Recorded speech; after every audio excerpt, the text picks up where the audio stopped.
Bienvenue dans l'émission Kanguka. Mon nom est Chris Ndikumana. Aujourd'hui, nous sommes jeudi. Il y a de cela quelques mois, nous avons vu comment mettre de l'argent de côté. Nous avons parlé de la gestion des finances. Nous avons pris assez de temps pour apprendre sur ce sujet, mais aujourd'hui, je me sens inspiré encore une fois à parler sur le sujet de dépenser au-delà de nos moyens. Aujourd'hui, je me sens inspiré par l'Esprit de Dieu à parler sur ce sujet parce que je sens qu'il y a parmi ceux qui suivent cette émission qui veulent toujours se conformer aux autres. Il y a des gens qui n'aiment pas leur propre situation et qui veulent vivre au niveau de leurs voisins ou leurs amis. C'est un piège que Satan aime tendre aux enfants de Dieu. Il y en a qui disent qu'ils ne peuvent pas vivre au niveau que leur revenu leur impose, peut-être à cause de leur niveau d'études. Les uns décident de vivre dans tel ou tel quartier alors qui n'ont pas les moyens d'y habiter. Les autres veulent acheter la voiture dans tel ou tel alors qu'ils risquent de s'endetter pour pouvoir l'acheter et l'entretenir. Tout cela parce qu'ils ont vu quelqu'un d'autre conduire ce genre de voiture. Ils veulent que leurs enfants soient à la même école que les enfants de telle ou telle personne alors qu'ils n'ont pas les mêmes moyens. Ce que veulent ces gens, ce n'est pas mauvais en soi. Vouloir être dans une bonne situation, vouloir avancer dans la vie, c'est bien. Vouloir vivre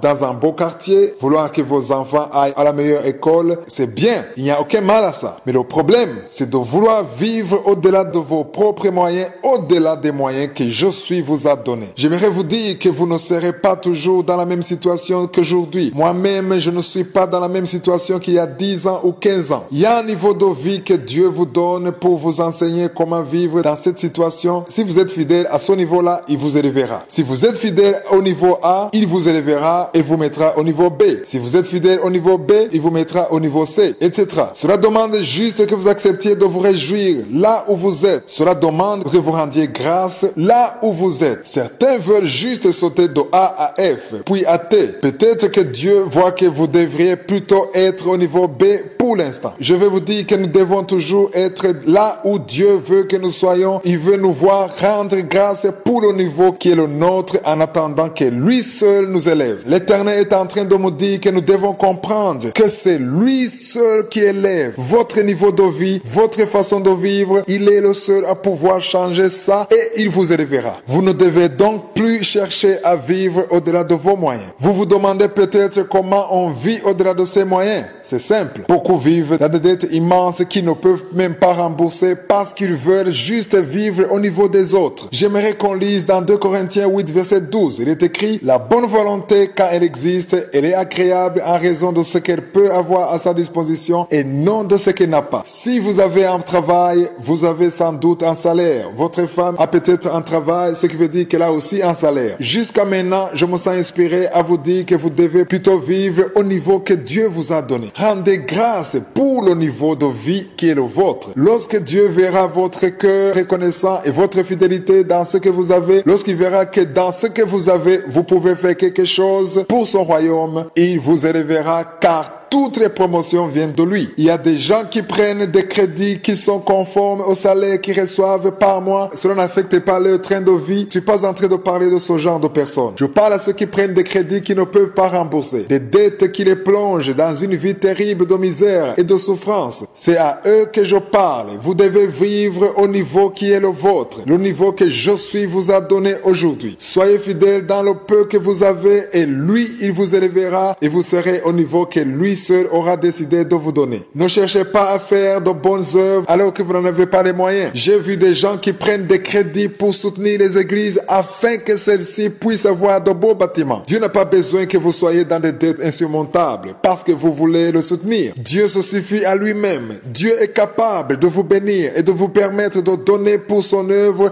sans que cela ne vienne pas d'une dette. Apprenez à pratiquer de bonnes œuvres en fonction de ce que vous avez et non de ce que vous n'avez pas.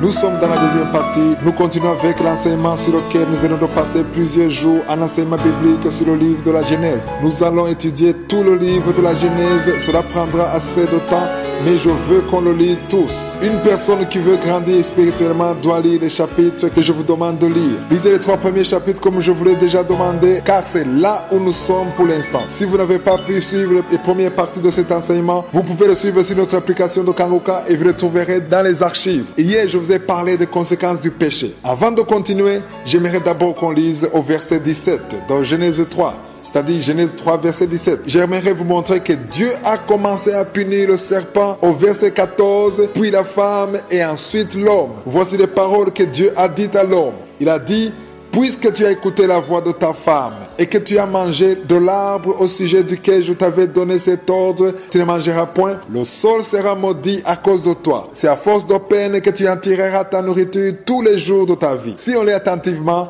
la première faute que l'homme a faite, c'est d'écouter la voix de sa femme. J'aimerais qu'on le comprenne. C'est vrai, l'homme et la femme causaient, ils partageaient tout, et c'est vrai aussi que la femme était l'aide dont l'homme avait besoin. Tout cela est bien. Il y a beaucoup de choses que Dieu peut vous donner en passant par votre femme, mais si on se réfère au principe de Dieu, dans les pensées de Dieu, l'homme est la tête du ménage. C'est pourquoi dans le Nouveau Testament, on demande à la femme d'être soumise, tandis que l'homme est comparé à Christ par rapport à l'Église. C'est lui la tête, cela veut dire que même les fautes qui sont commises par la femme ou par les enfants devant Dieu, le premier responsable c'est l'homme, car c'est lui la tête. Dieu s'adressera en premier à l'homme et pas à la personne fautive. La parole que nous avons lue dit: puisque tu as écouté la voix de ta femme et que tu as mangé de l'arbre au sujet duquel je t'avais donné cet ordre, tu n'en mangeras point. En d'autres mots, Dieu était en train de lui dire qu'il avait parlé uniquement à lui, l'homme, et que la femme n'était même pas là. Aux hommes qui m'écoutent, j'aimerais que vous sachiez que de par le fait que vous êtes la tête de votre foyer, vous êtes responsable et Dieu écoute toujours votre rapport. Dans le livre de Timothée, on dit que si les enfants deviennent désobéissants et qu'ils n'écoutent plus leurs parents, le père de ces enfants ne peut même plus diriger une église. Car s'il n'est pas capable de diriger sa famille, comment pourra-t-il diriger une église? Dieu se soucie beaucoup de l'ordre dans la famille. C'est pourquoi j'aimerais m'adresser aux femmes qui m'écoutent. Les femmes qui sont mariées, vous devez toujours être soumises à vos maris. C'est vrai, il peut arriver qu'il se trompe parce qu'il est humain